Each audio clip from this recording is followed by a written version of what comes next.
Bonjour. Alors voilà, je vais peut-être commencer par dire quelques mots sur l'association, de façon à ce que ça colle avec les compétences, pour expliquer un petit peu ce que nous faisons. Depuis 15 ans, nous recevons des enfants qui sont gravement malades, des enfants qui ont des maladies chroniques ou des maladies rares, toutes sortes de pathologies qui souvent ne guérissent pas, pour un séjour de loisirs et de thérapie récréative dans la continuité des soins. Toute la complexité de l'envol, c'est d'associer les deux. C'est d'associer 12 jours de vraies vacances, d'un séjour pour donner beaucoup de force et de bonheur à ces enfants, et en même temps de leur donner les soins dont ils ont besoin, sachant que chaque enfant a des besoins différents. Nous les recevons entre Pâques et la Toussaint.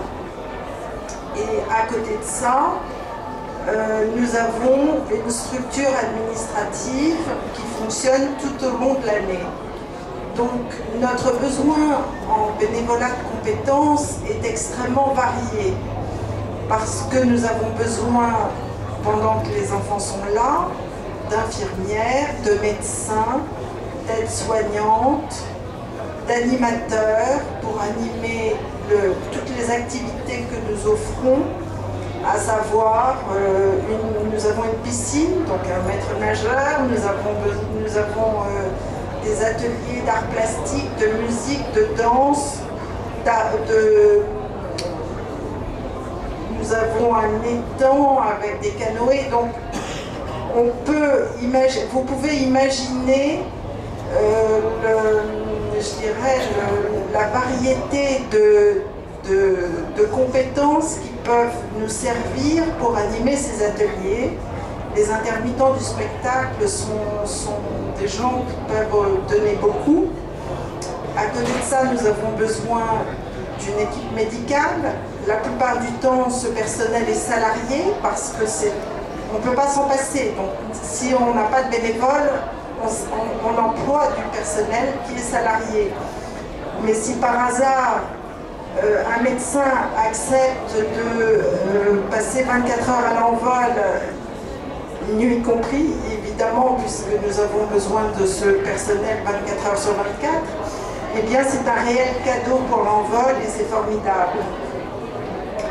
Et nous avons aussi besoin de bénévoles pour accompagner les enfants du matin jusqu'au soir, donc simplement des bénévoles, ce qu'on appelle nous de vie quotidienne, c'est-à-dire qu'ils vont accompagner les enfants au fil de la journée, parce que ce sont des enfants qui ont particulièrement besoin d'être encadrés. Et puis l'envol, eh bien, c'est comme une entreprise, comme l'expliquait Gilles de Passerelle et Compétences. Nous avons une toute petite équipe, une personne toute seule pour s'occuper des finances et de l'administration. Moi, je suis seule pour m'occuper de la collecte. Enfin bon, tous ces petits départements auraient bien besoin d'être étoffés. Et souvent, nous avons besoin de compétences extérieures. Alors, si effectivement, on devrait beaucoup plus, peut-être, faire appel au bénévolat que nous le faisons. Et il y a dans ce domaine beaucoup de choses à faire. Alors je vais vous donner quand même quelques exemples aussi de bénévolat de compétences dont on a bénéficié. Nous avons par exemple fait une campagne, la Fondation RATP nous a offert une campagne dans le métro.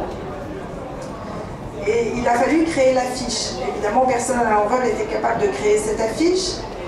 Et par relation, nous avons un publicitaire qui, sur son temps sur le week-end, en dehors de son temps de travail, a bien voulu mobiliser une personne qui travaillait avec lui, et ensemble, ils ont créé de toutes pièces l'affiche qui nous a servi à faire cette campagne dans le métro. Par ailleurs, il nous est arrivé de faire appel à des anglophones pour des traductions tout simplement de dépliants qu'on avait besoin d'imprimer en anglais, ou bien de faire appel à à des avocats qui, tout à fait gracieusement, ont pris sur leur temps personnel pour un conseil ponctuel, un conseil en droit social ou autre. Voilà, toutes ces compétences sont extrêmement riches et sont extrêmement bénéfiques à une association.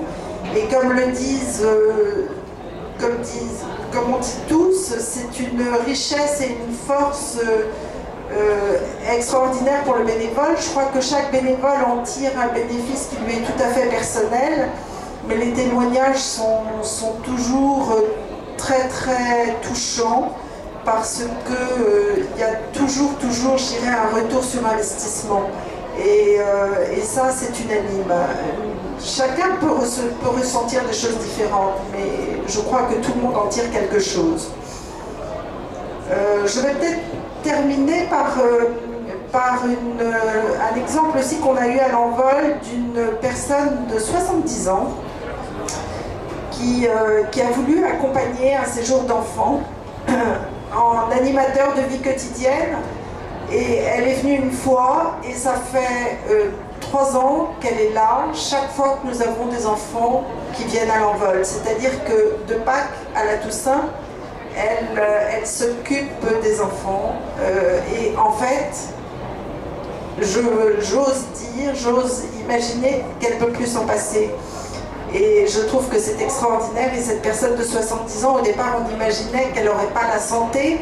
Et bien pas du tout, je crois qu'elle trouve à l'envol une énergie extraordinaire et elle en retire un sens pour sa vie qu'elle-même n'aurait peut-être pas imaginé. Voilà, bon bah écoutez, j'espère à bientôt.